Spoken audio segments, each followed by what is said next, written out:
Hello everyone, welcome to Brahmi academy. मेरा नाम है मधु और आप मेरे साथ स्टार्ट कर चुके हैं लूसेंट रिवीजन सीरीज। आज इस सीरीज में हम पढ़ेंगे अंग्रेजों के विरुद्ध जो आंदोलन होते हैं। इसके पहले हम गवर्नर जनरल देख रहे थे कंपनी के। अब हमने गवर्नर जनरल को बंद करके विरुद्ध जो अंग्रेजों के विरुद्ध जो आंदोलन हुए हैं, जो विद्रोह हुए हैं, उन्हें क्यों चालू किया है। आप देखेंगे हम डलहौजी तक पहुंच गए हैं। हमने देखा कि डलहौजी जो है अपना डलहौजी की कौन कौन सी नीतियां रहती हैं। ठीक है, डलहौजी की हमने बहुत सारी नीतियां देखी हैं। उसकी एडमिनिस्ट्रेशन से लेके रेलवे के लिए काम किया, उसके अलावा टेलीग्राफ हो गया, उसके अलावा बहुत सारे उसके टाइम पे क्या होते हैं, वॉर होते हैं, युद्ध होते हैं। ठीक है, तो ये सारी चीजें हमने डलहौजी के टाइम पे देखी। अब डलहौजी के बाद आप देखेंगे कि 1857 की आपको क्रांति पढ़नी है। 1857 की क्रांति के बाद बहुत सारे चेंजेस होते हैं और उसके बाद जो गवर्नर जनरल वायसराय बन जाते हैं, फिर उनके बारे में पढ़ना है। तो उसके पहले अगर हम पूरे कंपनी के गवर्नर जनरल पढ़ेंगे तो हमें पूरा पूरा बैकग्राउंड समझना पड़ेगा। इसके लिए इंपॉर्टेंट यह है कि साथ साथ में है उसका जो बैकग्राउंड है वो भी समझते चले। जैसे 1857 की क्रांति के पहले भी विद्रोह हुए थे क्या? तो हाँ, बिल्कुल हुए थे। और उनके कारण क्या थे? 1857 की क्रांति के कारण हम देखेंगे, सफल क्यों नहीं था, ये सारी चीजें हम देखेंगे। लेकिन उसके पहले भी कितने विद्रोह हुए थे, सक्सेसफुल कोई था कि नहीं था, अंग्रेजों ने ऐसी कौन सी नीतियां थी जिसके कारण लोग विद्रोह कर रहे थे। ठीक है, तो ये सारी चीजें हम डिस्कस करेंगे।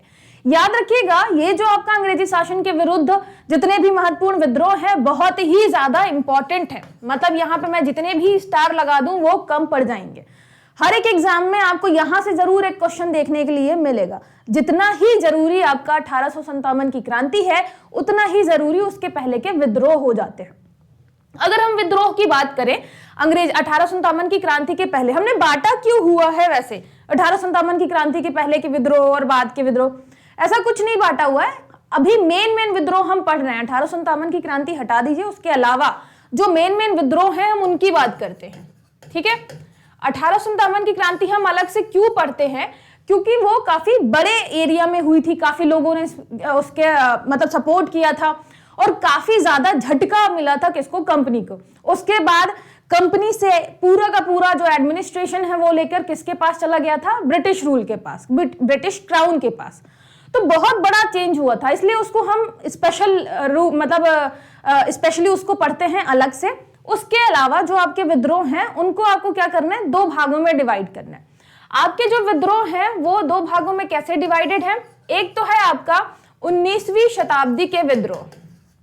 19वीं शताब्दी के विद्रोह, 19वीं शताब्दी मतलब आपका हो गया यहां से 1801 से मान लीजिए चालू होगा और लगभग 1899। ठीक है, तो यहां पे इतने लंबे टाइम तक जो भी हुए होंगे आपके विद्रोह वो आपके 19वीं शताब्दी में आएंगे। इसके पहले भी मान लीजिए आपके जैसे रहते हैं 1700 से चालू हो गया है आपके जो बक्सर वाले युद्ध से, जब से कंट्रोल आ गया किसके पास? अंग्रेजों के पास। तो बक्सर के युद्ध से आपका मान लीजिए 1764 से चालू हो जाता है ना, उसके बाद से चालू हो जाएगा विद्रोह। तो यहां पे आप देखेंगे तो आपका 18वीं शताब्दी हो गया, 19वीं शताब्दी हो गया और फिर 20वीं शताब्दी। 20वीं शताब्दी हम कहां से कहां तक पढ़ते हैं? ये आपका आएगा 1901 से लेके पूरा का पूरा, ये कब तक जाएगा आपका? 1999। तो हम 1999 तक जाएंगे नहीं, हमें तो 47 में ही आजादी मिल गई थी, तो इतना हम टाइम पढ़ेंगे। जो 1900 के बाद वाला है उसको हम बोलेंगे 20वीं शताब्दी के विद्रोह, उसके पहले वाले को हम बोलेंगे 19वीं शताब्दी के या 18वीं शताब्दी के विद्रोह। इसको भी हम दो भागों में डिवाइड कर लेते हैं। दो भागों में कैसे? कि ये दोनों जो आपके विद्रोह हैं वो दो भागों में कैसे डिवाइडेड है? एक तो आपका होता था किसानों का विद्रोह। ठीक है, एक आपका होता था किसान विद्रोह और एक आपका होता था जो आपके ट्राइबल्स थे, ठीक है, उनका विद्रोह। तो यहां पे हो गया आपका जनजातीय विद्रोह। जनजातीय विद्रोह। इसके अलावा आप देखेंगे कि कुछ जैसे सन्यासी विद्रोह है, तो वो जो आपके सन्यासी थे उन्होंने किया था, तो वो किसी में नहीं आता है, वो अलग चीज है। लेकिन मेनली आपका दो भागों में डिवाइडेड है, किसान विद्रोह और आपके जनजातीय विद्रोह। अब मेन जो बात आती है, जैसे विद्रोह को हम पढ़ने से पहले मेन विद्रोह याद कर लेंगे, नेतृत्वकर्ता कौन था, लीडर कौन था याद कर लेंगे, ईयर याद कर लेंगे, इलाका याद कर लेंगे। लेकिन उसके पहले यह समझना जरूरी है कि विद्रोह कर क्यों रहे थे, है ना? मेन मेन चीजें तो आपको वैसे भी पता है कि अंग्रेजों की जो भी नीतियां थी बहुत अत्याचार वाली थी, इसलिए कर रहे थे। लेकिन यहां पे याद रखना है कि जब हम जनजातीय विद्रोह की बात करेंगे, जनजातीय विद्रोह की बात करेंगे तो उसके कारण थोड़े अलग हैं। और जब हम बात करेंगे किसान विद्रोह की, तो उसके जो आपके कारण हैं वो क्या है, थोड़ा अलग है। किसान जो है, आपको भी पता है, जितनी भी यहाँ पे सिस्टम चल रहे थे कर वसूलने वाले, कर व्यवस्था जो थी बहुत ही ज्यादा क्या थी, खतरनाक थी। मतलब ज्यादा से ज्यादा अत्याचार करके ज्यादा से ज्यादा उनसे क्या वसूलना होता था, कर वसूलना होता था। अंग्रेज लगातार युद्ध कर रहे होते थे, तो जैसे युद्ध में जाते थे तो बहुत सारा पैसा चाहिए होता था, अनाज चाहिए होता था, तो कौन देता था, हमारे किसान देते थे जिनसे टैक्स लिया जाता था। तो जो भी टैक्स था उसको 50-50% बढ़ा दिया जाता था। तो काफी ज्यादा ऑपरेशन हो रहा था हमारे किसानों पर। अब यहाँ पे जो आपकी व्यवस्था थी, जब हम 19वीं शताब्दी की बात करते हैं, जो आपके शुरुआती दौर के किसान विद्रोह हैं, वो इस पे फोकस करते हैं कि जो आपके जमींदार हैं, जमींदार वो हमारे ऊपर मतलब कितना अत्याचार कर रहे हैं। डायरेक्टली अंग्रेजों से कोई ज्यादा वो नहीं था कि अंग्रेज इन्वॉल्व नहीं है, हमें तो कौन परेशान कर रहा है, जमींदार परेशान कर रहे हैं, तो हमला जमींदारों पे होता था। उसके अलावा एक आपका कौन आ जाएगा यहाँ पे, सूदखोर, ठीक है, सूदखोर, जो क्या देता था, ऋण देता था। अब यहाँ पे सूदखोर जो है ये इतने ज्यादा क्यों बढ़ गए थे, आपको पता है। जैसे मान लीजिए हमने बात की कि ये जो आपका खेत है, यहाँ पे आपको क्या देना है, आपको 89% यहाँ पे अपना टैक्स चुकाना है। अगर आप टैक्स नहीं चुका पाते हैं तो आपको भी पता है, या तो आपका खेत किसी के और के पास चला जाएगा सीधे, है ना, कोई मतलब यहाँ पे रोक टोक थी नहीं, आप नहीं दे पा रहे हैं तो किसी और को शिफ्ट कर दिया जाएगा। तो यहाँ पे अब किसान क्या करेगा, वो अपना खेत बचाने के लिए वो क्या कहेगा, सूदखोर के पास जाएगा और कहेगा कि हमें थोड़ा ऋण चाहिए, हमें थोड़ा लोन चाहिए। अब जैसे आज आप देखते हैं कि लोन जो है आपका 10-12% रहता, मैक्सिमम आपका 15%, उसको भी हम कहते हैं कि बहुत ज्यादा महंगा है। यहाँ पे जो लोन है 50% इंटरेस्ट के साथ दिया जाता था, ठीक है, 50% इंटरेस्ट के साथ दिया जाता था। ठीक है, तुम्हें किसान को लगता था हमारा इस बार खेत बच जाए, हम ज्यादा अच्छे से किसानी करेंगे, खेती करेंगे और सब चुका देंगे। तो जैसे इनके पास आता था खेती का, मतलब जो भी आपका यहाँ पे अन्न वगैरह इन्होंने उगाया, उसके बाद उन्होंने टैक्स दे दिया। टैक्स बचने के बाद जो पैसा आया, उन्होंने बोला एक तो टैक्स दे दिया, टैक्स के बाद जो पैसा बचा वो उसको किसको दे दिया, यहाँ पे सूदखोर को दे दिया। सूदखोर ने बोला कि ठीक है ये पैसा तो ठीक है, लेकिन हमारा तुम्हारे ऊपर इंटरेस्ट चढ़ता जा रहा है इतना इतना, तो वो कैसे चुकाओगे। और मान लीजिए बाई चांस यहाँ पे इसका जो अन्न है, जो भी वो उगा रहा था, वो फसल पूरी खराब हो गई। अगर फसल खराब हो गई तो ये ना तो टैक्स दे पाएगा, ना इसका पैसा दे पाएगा, और जो इंटरेस्ट चल रहा था वो तो चल ही रहा है। इस कंडीशन में क्या होगा कि किसान को जो अपना खेत है वो किसे देना पड़ जाएगा, सूदखोर को। सूदखोर बोलेगा पैसा तो दे नहीं सकते, तुम अपना खेत आने दो, ठीक है। और जब ये खेत ले लेता था, तो अब खेत ले लिया, उसके बाद भी किसानों पे जो इंटरेस्ट चढ़ रहा था, फिर वो बताएगा कि आपका जो इंटरेस्ट है बहुत ज्यादा है, खेत बस से उतना इंटरेस्ट हम कवर नहीं कर पाएंगे। तो फिर यही किसान इस अपने ही खेत में क्या करता था, मजदूरी करता था, मजदूरी। और क्योंकि उसे पैसा चुकाना होता था सूदखोर को, तो इसलिए क्या है, फ्री में मजदूरी करता था, जिसे हम बेगारी भी कहते हैं। तो ये बहुत ज्यादा चल रहा था। आप अगर प्रेमचंद की कहानियां पढ़ेंगे तो उनमें आप देखेंगे कि ये सिस्टम इतना ज्यादा था कि यहाँ पे जमींदार हो गए, सूदखोर हो गए, वो बहुत ज्यादा अमीर होते जा रहे थे, ज्यादा से ज्यादा वो कब्जा करते जा रहे थे, इंटरेस्ट बढ़ा बढ़ा के। और जो आपके किसान थे वो अपने ही खेत में मजदूर बनते जा रहे थे। सीधी बात है, एक ना एक दिन इनको लगेगा कि अब बस बहुत हो गया, हमें इनके खिलाफ विद्रोह करना है। तो जमींदारों पे, सूदखोरों पे ये हमला करते थे। जो आपके अंग्रेज एक दो मिल जाते थे उन पे हमला कर देते थे। तो ये आपका मेन रीजन था किसका, किसानों का, है ना। सबसे मेन रीजन था कि कर व्यवस्था जो थी बहुत ज्यादा कड़ी थी, या ऐसा मान लीजिए कि बहुत ज्यादा अत्याचार भरी थी। आपका जब जनजातीय विद्रोह की बात करें तो जनजातीय विद्रोह क्यों हो रहा था। जनजाति पहले के टाइम पे अपने जंगल वाले इलाके में रहते थे, कोई रोक टोक नहीं थी, अपने हिसाब से जीवन जी रहे थे, है ना, मस्त बिल्कुल। अंग्रेज आते हैं तो अंग्रेजों को लगता है कि भाई जो तुम यहाँ पे अपना जो भी अपना जंगल से प्रोडक्ट ले रहे हो, है ना, जो भी अपना जंगल के उत्पाद जो भी तुम यूज कर रहे हो, चलो उसमें भी क्या दो, आप टैक्स दो, ठीक है। उसके अलावा यहाँ पे भी खेती वेती करने के लिए कौन आ गया, आपका सूदखोर आ गया, ठीक है, कि आपको पैसे चाहिए तो चलो हमसे पैसे ले लो। इनके इलाके में बहुत ज्यादा इंटरफेयर बढ़ गया किसका, अंग्रेजों का। और अंग्रेजों ने बहुत कंट्रोल करना चालू कर दिया, जो कि जनजातियों की आदत थी नहीं। तो इसलिए फिर जब जैसे ही उनको लगेगा कि नहीं अब बहुत अत्याचार हो रहा है, तो फिर वो विद्रोह कर देंगे। ऐसे ही आपके अलग अलग रीजन में अलग अलग विद्रोह होते हैं, कुछ जनजाति विद्रोह आप पढ़ेंगे, कुछ किसान विद्रोह पढ़ेंगे। सीधी बात है, कभी पेपर में ये नहीं पूछेगा कि आपका जो संथाल विद्रोह था वो कौन सा विद्रोह था ना, किसान है कि आपका जनजाति विद्रोह है, ऐसे क्वेश्चन नहीं आएंगे। लेकिन आपको कारण जरूर पता होने चाहिए। जब हम किसान विद्रोह की बात करेंगे तो याद रखिएगा 19वीं शताब्दी में हमारा सीधे फोकस रहता था कि हमारा जो कर है जो तुम है वो कम करो। सीधे हम अटैक करते थे जमींदारों पर या सूदखोरों पे।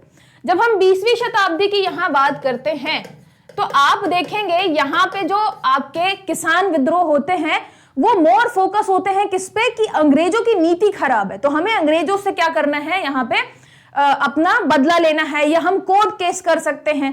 तो यहाँ पे आप देखेंगे जैसे बारदोली सत्याग्रह होता है, ठीक है, कि भैया हमारा फसल खराब होगी तो इतना % तुम टैक्स मत लो, टैक्स कम कर दो। या उसके अलावा हम अगर किसकी बात करें, गांधी जी के टाइम पे चंपारण विद्रोह वगैरह जो होते हैं, तो आप देखेंगे कि ये जो बाद के किसान आंदोलन होते हैं उसमें काफी ज्यादा लोग क्या हो गए थे, एक्टिव हो गए थे। उन्हें समझ में आ गया था कि हमें कैसे जाना है, कोर्ट केसेस बढ़ गए थे। उसके अलावा जो आपके मिडिल क्लास लोग थे, जैसे पत्रिका हो गई, बहुत न्यूज़पेपर हो गए, उसमें भी छपने लग गया था कि वहां के किसानों को प्रॉब्लम है, अंग्रेजों को उनके लिए कुछ करना चाहिए। तो 20वीं शताब्दी के जो आपके विद्रोह रहेंगे, किसान विद्रोह, उनकी जो प्रकृति है, जो नेचर है, वो अलग रहेगा 19वीं शताब्दी के या 18वीं शताब्दी के विद्रोहों से। ठीक है, बेसिक सा है, अगर आपके स्टेटमेंट में कभी पूछा जाता है तो आपको बनना चाहिए।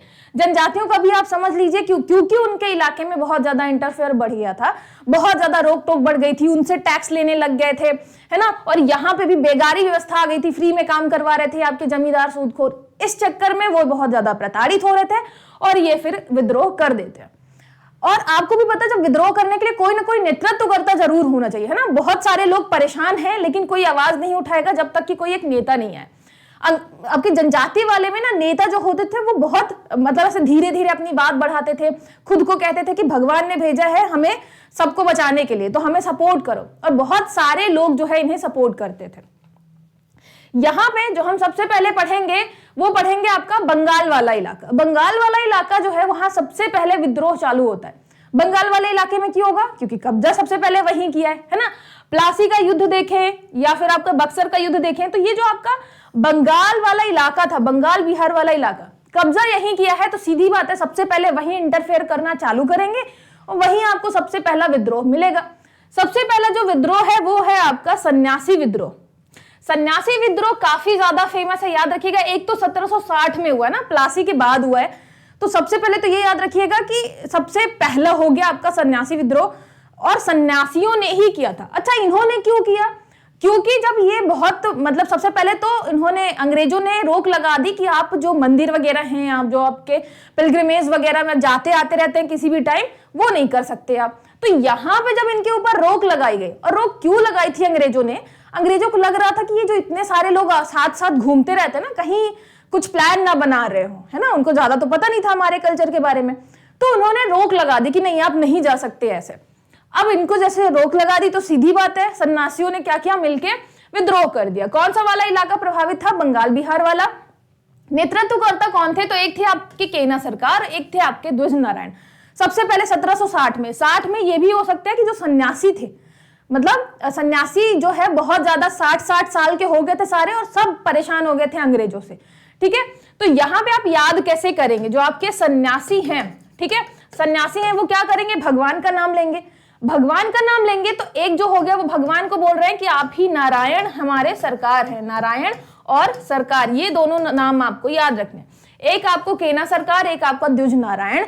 नारायण याद रख लीजिएगा कि हमारे जो नारायण है वही क्या है, हमारे सरकार है। ठीक है, वैसे भी गाना आपने सुना, भजन सुना ही होगा।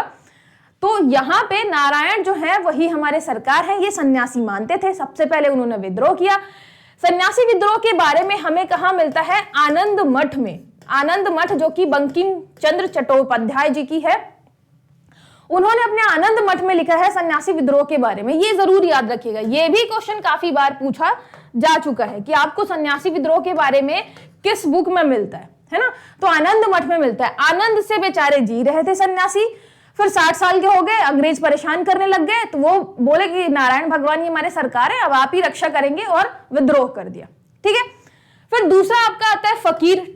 अब जैसे सन्यासी थे उसी टाइप का आपके फकीर लोग जो थे, उसमें फकीर में भी आपके सबसे पहले मजनून शाह और चिराग अली, इन्होंने किया था 1776 में। ईयर पूछने के चांसेस कम है। पहला आपको याद रखना है सन्यासी, क्योंकि पहला था, और उसके बाद आपको जो है एवरेज याद रखना है। जैसे मान लीजिए 1750 के पहले था या 1750 के बाद में था। एक आप 1800 बना सकते हैं कि 1800 के पहले थे या 1800 के बाद में था। ठीक है, ऐसे 1857 एक आप बीच बना सकते हैं कि 1857 के पहले हुआ था या उसके बाद हुआ था। ऐसे आप बीच में एक ओवरऑल याद रख के चले कि हाँ इतना टाइम आपका था। यहाँ पे फकीर जो है, फकीर आपको कौन मिलेगा? एक तो हो गया मजनू, ठीक है, मजनून शाह का आप कर सकते हैं मजनू, और एक हो गया आपका चिराग। ठीक है, चिराग और मजनू जो है वो फकीर की तरह घूम रहे थे, अंग्रेजों ने परेशान किया तो विद्रोह कर दिया। तो फकीर की तरह कौन घूम रहा है? मजनू और आपके चिराग। चिराग, मजनू, और यहां पे याद रखिएगा 76 या 76 साल का था आपका चिराग, मजनू की तरह घूम रहा था, और मजनू की तरह घूम रहा था, फकीर दिख रहा था। मजनू की तरह घूमेगा तो ऑब्वियसली फकीरों की तरह दिखने लग जाएगा। अंग्रेजों ने परेशान किया, मारा पीटा, तो उसने विद्रोह कर दिया। ठीक है, थोड़ा आप इमेजिन कर लेंगे चिराग को मजनू की तरह घूमते हुए, फकीरों की तरह इमेजिन कर लेंगे तो याद हो जाएगा। कितने साल का है? 76 का है। फिर आता है आपका रंगपुर। रंगपुर जो है ये भी आपकी याद रखिएगा, रंग हम कहां खेल रहे हैं? तो बंगाल वाले इलाके में ही खेल रहे हैं। रंगपुर में जो है धीरज नारायण 83 में था। धीरज जो है रंग खेल रहा था बंगाल में। उन्होंने, अंग्रेजों ने बोला नहीं होली नहीं खेल सकते आप, रंग नहीं खेल सकते, इसके कारण उसने क्या किया? विद्रोह कर दिया। तो ये हो गया आपका रंगपुर में धीरज नारायण, क्योंकि हम पहले ही याद कर चुके हैं। ठीक है, सरकार नारायण भगवान हमारे, उनका नाम लेके सन्यासी क्या करते हैं? विद्रोह करते हैं। उसके पहले कैसे थे? आनंद से जी रहे थे। ठीक है, आनंद मठ हो गया आपका। 60 साल के हमारे सन्यासी थे जिन्होंने क्या किया था? विद्रोह किया था। ये हो गया 83 आप याद कर सकते हैं। धीरज जो है वो 83 में पैदा हुआ है। ठीक है, तो 83 हो गया। धीरज रंग खेलना चाह रहा था लेकिन नहीं खेलने दिया तो विद्रोह कर दिया। फिर आता है आपका चुआरो विद्रोह। चुआरो विद्रोह या जंगल, यहाँ पे महल विद्रोह, जंगल महल आंदोलन, यहाँ पे ये भी आपके बंगाल में हुआ। चुआरो का आप एक तो चोर से कर सकते हैं। ठीक है, चुआरो का आप कर सकते हैं चोर से। चोर को पकड़ने के लिए कितने सारे लोग गए थे? बहुत सारे लोग। एक हो गया आपका जगन्नाथ, दुर्जन, मंगल सिंह, कर्णगढ़ की रानी शिरोमणि। रानियों का नाम अगर आता है तो वो इंपॉर्टेंट हो जाता है, याद रखिएगा, है ना। शिरोमणि, तो यहाँ पे जगन्नाथ में जब हम जाते हैं, जगन्नाथ में दुर्जन और मंगल शिरोमणि लेकर जाते हैं। ठीक है, लेकिन वहां पे एक चोर जो है चोरी कर ले जाता है उनका मणि। शिरोमणि का आप मणि भी याद कर सकते हैं, या पूरा का पूरा शिरोमणि। दुर्जन और मंगल जाते हैं कहां पे? जगन्नाथ मंदिर, वहां पे वो शिरोमणि लेकर जाते हैं, लेकिन एक चोर जो है चोरी कर लेता है। तो याद रखिएगा ये आपका हो गया चुआरो विद्रोह। 69 से बहुत लंबा चला, 1809 तक चला। तो याद रखिएगा ये भी आपके 1770 मतलब 70 के आसपास था, 70 के आसपास। ठीक है, दुर्जन और मंगल मणि लेकर जाते हैं, शिरोमणि लेकर जगन्नाथ जी के पास जाते हैं, लेकिन वहां पे चोरी हो जाती है, तो चुआरो हो गया। ठीक है, चोरी हो गई। जगन्नाथ मंदिर, ये भी याद रखिएगा कि सब कहां चल रहा था? मंगल और दुर्जन कहां के थे? बंगाल के थे। 70 साल के थे, ये भी याद रखिएगा। 69 याद रखना तो सीधे 69 याद रखिए, ये याद रखिए कि 70 साल के थे। ठीक है, याद करने में इजी होगा। तो ये हो गया आपके किसके? बंगाल वाले विद्रोह, जो कि होते हैं आपके अभी 1800 के पहले, मतलब या फिर आप 1750 से 1800 के बीच आप मान सकते हैं कि जैसे ही प्लासी युद्ध होता है उसके बाद चालू होते हैं, और 1800 तक आपके जा रहे हैं। ठीक है, फिर आता है आपका दूसरा यहाँ पे फरायजी आंदोलन। ये आपका कब आता है? 1838 से 48, मतलब 1857 की क्रांति के बहुत पास। तो जब हम फरायजी को आप यहाँ पे क्या कर सकते हैं? फरार से भी याद कर सकते हैं। फरार कौन हो गया था? शरियतुल्लाह टुट्टू मियाँ। तो यहाँ पे शरिया मियाँ जी जो थे, या शरिया पढ़ते पढ़ते क्या होते हैं? ये फरार हो जाते हैं। बंगाल वाले इलाके में शरिया पढ़ रहे थे, या ऐसा मान सकते हैं आप कि शरिया, ठीक है, शरिया याद कर लेंगे तो ये भी ठीक है। और कब पढ़ रहे थे? 1838 से 48, मतलब 1857 की क्रांति के जस्ट पहले शरिया पढ़ रहे थे हमारे। और फिर बंगाल वाले इलाके में फिर क्या हो जाते हैं? फरार हो जाते हैं। आप चाहे तो शरिया के साथ मियाँ भी याद कर सकते हैं कि हमारे मियाँ जी शरिया पढ़ रहे थे, फिर वो बंगाल वाले इलाके में फिर फरार हो जाते हैं, क्योंकि अंग्रेजों का यहाँ पे क्या होता है, अत्याचार बढ़ जाता है और फिर वो आंदोलन कर देते हैं। 38 याद रखना हो सीधे सीधे अगर, तो वो 38 साल के थे हमारे शरिया पढ़ते हुए मियाँ जी, आप इससे भी याद कर सकते हैं। ठीक है, फिर आता है आपका नील विद्रोह। नील विद्रोह समझ में ही आ रहा है, कृषि से रिलेटेड है, मतलब आपका किसान विद्रोह है ना। अब यहाँ पे ये बात आती है, जैसे नील विद्रोह ये भी है, नील विद्रोह ये भी है, तो जरूरी नहीं है कि आप अलग अलग याद करें, बस ये याद रखिएगा कि नील के लिए, इंडिगो के लिए भी, नील आपका जो कलर होता था, इंडिगो के लिए भी क्या होता था, बहुत बार विद्रोह हुआ है। बाद में भी आप देखेंगे, मतलब 1857 की क्रांति के बाद, उसके बाद भी हुआ है, क्योंकि यहाँ पे क्या होता था, ऐसा कॉन्ट्रैक्ट बेस में खेती होती थी। जो आपके नील की खेती करवाते थे अंग्रेज, वो आते थे, जबरदस्ती खेती भी करवाते थे, पैसा भी कम देते थे, तो काफी लंबे टाइम तक यहाँ आप देखेंगे कि नील विद्रोह चलता रहता है ना, बीच बीच में आपको ये विद्रोह मिलता रहेगा। तो यहाँ पे नील विद्रोह जो है बंगाल बिहार वाले इलाके में, तीरुत सिंह यहाँ पे हैं और दिगंबर जी यहाँ पे हैं।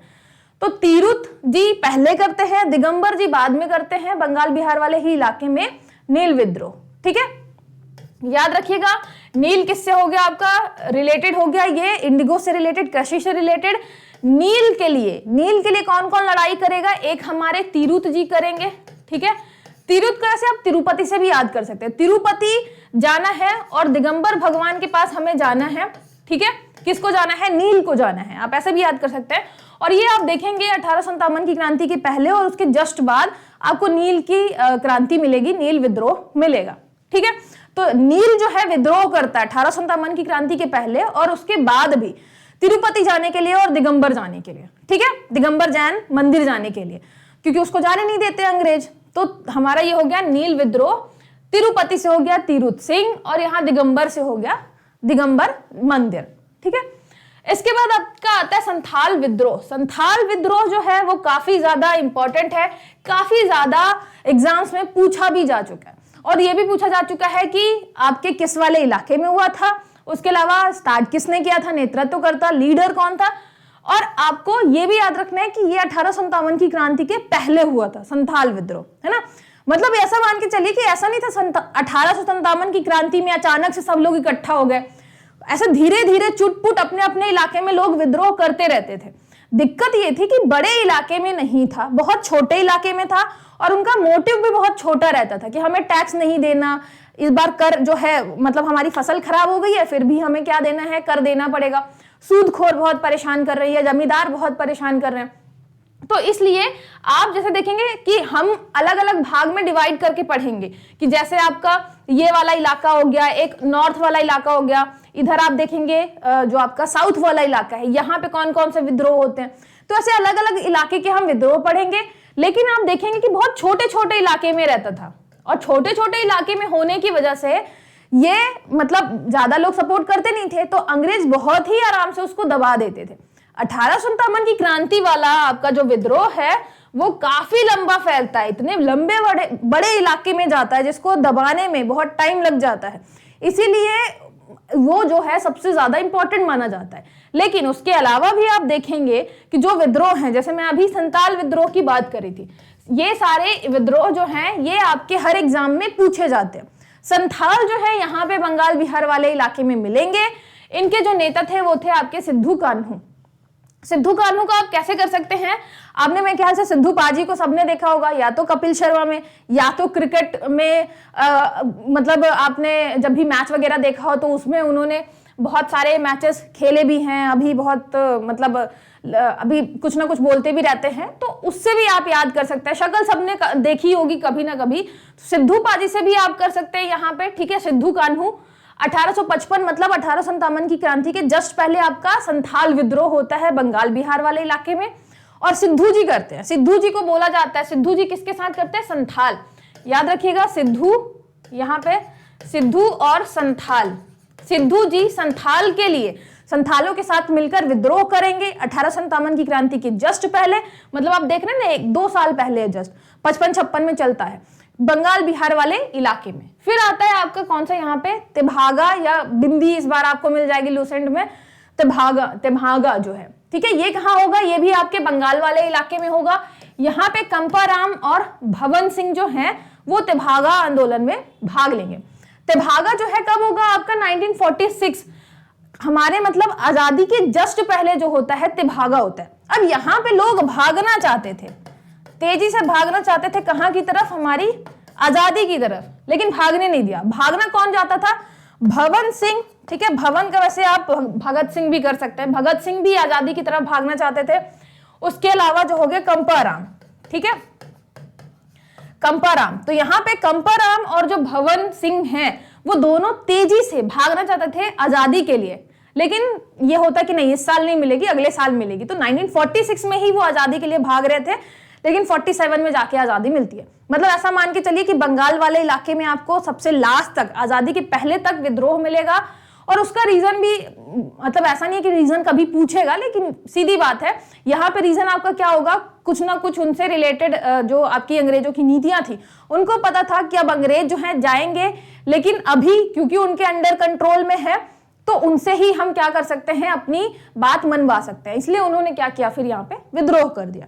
1946 के टाइम पे आपको और भी विद्रोह मिलेंगे। अभी क्योंकि हम मेन विद्रोह पढ़ रहे हैं तो उनकी ही बात करते हैं, जिसमें मेनली जनजाति विद्रोह और आपके फसल से रिलेटेड कृषि विद्रोह आएंगे। ठीक है, ये हो गया आपका किससे, ये सारे के सारे जो हैं एक साथ मैंने लिख दिया है, जो कि बंगाल से रिलेटेड है ना, सारे विद्रोह आपके बंगाल के हैं। अब देखिए याद कर लीजिए कौन कौन सा आएगा। एक तो आपका सन्यासी जो है, सारे के सारे सन्यासी। उसके बाद कौन सा, सा से एक आपको याद रखना है, संथाल। ठीक है, संथाल और सन्यासी दोनों बंगाल वाले इलाके में होते हैं। उसके अलावा फरार हुए थे हम, ठीक है, फकीर और यहाँ पे फरार, फराइजी, ये दोनों याद रखना है। दोनों में आपको याद रखना है कि एक तो सरिया पड़ रहा था तो फरार हुआ था, यहाँ पे हमारा मजनू, चिराग जो है मजनू की तरह घूम रहा था, फकीर बना हुआ।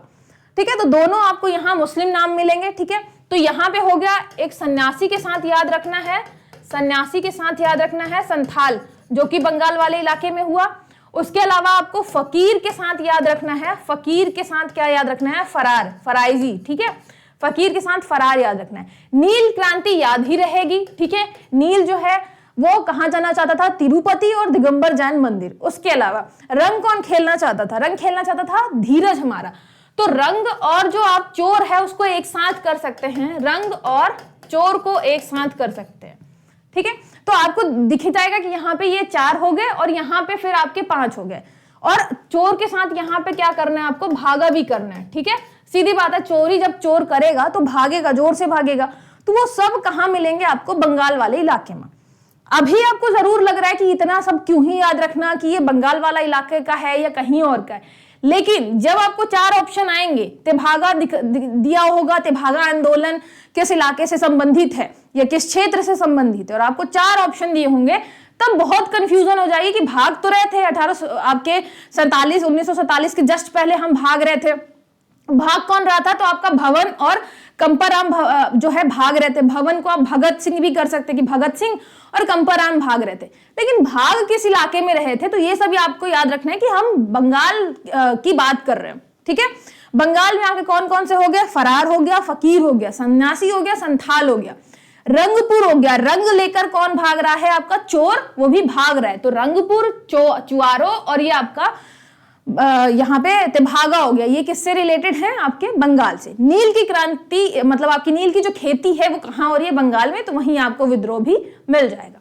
ठीक है, ये जरूर याद रखना है आपको। ज्यादा से ज्यादा आपको ये जैसे बिहार वाला है तो बहुत सारे से नील की क्रांति आपको, नील विद्रोह बंगाल बिहार वाले इलाके में मिलेगी, तो कभी भी बिहार ऑप्शन में नहीं आएगा, इतना क्लोज वैसे भी ऑप्शन नहीं देगा आपको। बंगाल देगा या फिर दूसरे साइड वाले मद्रास दे देगा, बंबई दे देगा, पंजाब दे देगा। तो ऐसे आपको फिर याद रखना है कि ठीक है, इस वाले इलाके की बात करें, अगर हम बात करें किसकी, इस वाले इलाके की, तो आपको कौन कौन से विद्रोह मिल रहे हैं। ठीक है, तो आई होप आपको ये समझ में आ गया होगा। और हम डिवाइड करके पढ़ेंगे, जैसे यहाँ के विद्रोह एक साथ हमने पढ़ लिए, फिर उसके बाद साउथ के विद्रोह हमने सारे के सारे एक साथ पढ़ लिए, इधर नॉर्थ और जो ईस्ट वाला इलाका है यहाँ के विद्रोह एक साथ पढ़ लिए। आज थोड़ा मैंने आपको बेसिक भी बताया कि विद्रोह हो क्यों रहे थे। 19वीं शताब्दी और 20वीं शताब्दी के जो किसान आंदोलन थे उनमें डिफरेंस क्या था, है ना, अगर कभी स्टेटमेंट में आता है तो आपसे वो बनना चाहिए। ठीक है, आपको जो सारे के सारे पीडीएफ हैं, याद रखिएगा, जो आपको सारे के सारे पीडीएफ हैं वो मिलेंगे टेलीग्राम में, और आपको बैच ज्वाइन करना है तो बैच जो है आपको कहाँ मिलेगा? एप्लीकेशन में, जहां पे सारी की सारी जो आपकी लूसेंट है वो एक साथ करवाई जाएगी, टाइम से कंप्लीट करवाई जाएगी, और अगर आपको अलग अलग सब्जेक्ट के चाहिए हैं वो भी मिल जाएंगे। ठीक है, तो आप कोर्सेस एप्लीकेशन पर जाकर देख सकते हैं। कोई भी डाउट है तो आप कमेंट करके, मैसेज करके मुझसे पूछ सकते हैं। उसके अलावा 6261759209 ये अकेडमी का नंबर है, आप इसमें भी व्हाट्सएप मैसेज करके, कॉल करके डायरेक्टली इंक्वायरी कर सकते हैं। ठीक है, कोई भी डाउट है तो आप पूछ सकते हैं। चलिए मिलते हैं नेक्स्ट लेक्चर में। All the best.